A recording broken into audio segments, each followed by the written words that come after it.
It was a big day yesterday, an incredible day.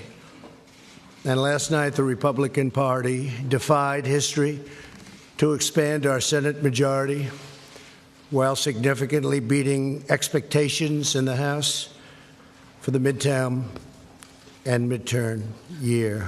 We did this in spite of a very dramatic fundraising disadvantage driven by Democrats' wealthy donors and special interests and very hostile media coverage, to put it mildly. The media coverage set a new record and a new standard.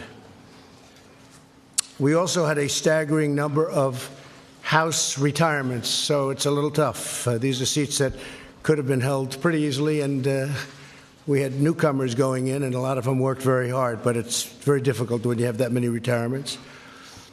We held a large number of campaign rallies with large numbers of people going to everyone. To the best of my knowledge, we didn't have a vacant or an empty seat. I'm sure you would have reported it if you spotted one, including 30 rallies in the last 60 days. And we saw the candidates that I supported achieve tremendous success last night. As an example of the 11 candidates we campaigned with during the last week, 9 won last night. This vigorous campaigning stopped the blue wave that they talked about. I don't know if there ever was such a thing, but could have been. If we didn't do the campaigning, probably there could have been.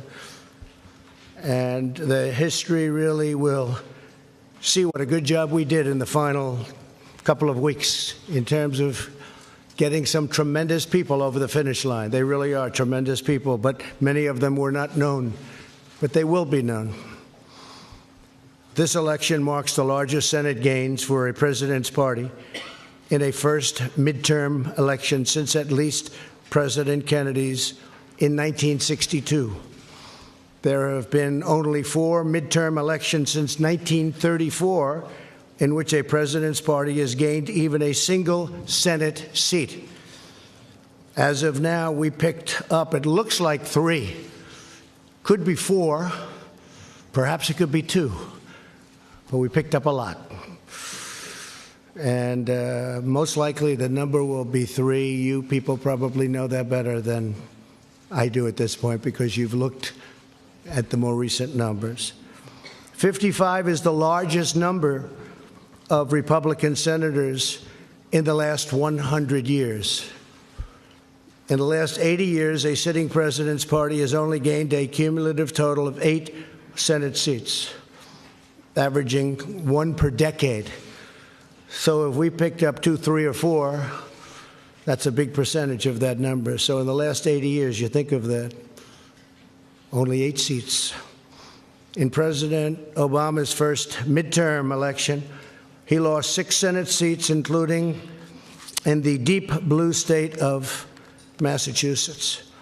Republicans captured at least 4 Senate seats held by Democrat incumbents. And these are tremendously talented, hardworking people that did this. Indiana, North Dakota, Florida, Missouri. We also won 2 open Senate seats in Tennessee. I want to congratulate our great champion who did such a great job in Tennessee, Marcia, and in Utah. And Arizona is looking very good, really very good. She's done a terrific job. That was a tough race, and she's done a fantastic job.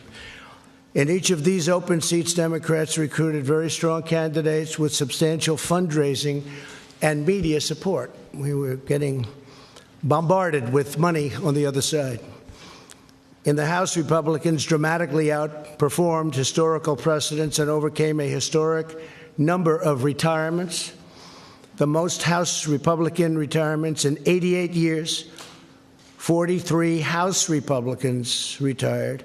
Now, I will say this, that in many cases they were chairmen of committees, and they left because they weren't chairman, because the Republicans have a rule for 6 years, And what that does is wonderful in one way. It lets people come through the system and become chairman. In another way, it drives people out. Because when they're a chairman, they don't want to go and not be a chairman. You're the chairman of a committee, and you're a big deal, and all of a sudden, you're not doing that anymore. So they leave. We had a lot of them leave. It's, I guess you can flip a coin as to which system is better. The Democrats do the other. Some of their folks have been on those committees for a long time as chairman. In 2010, President Obama's first midterm, he lost 63 seats.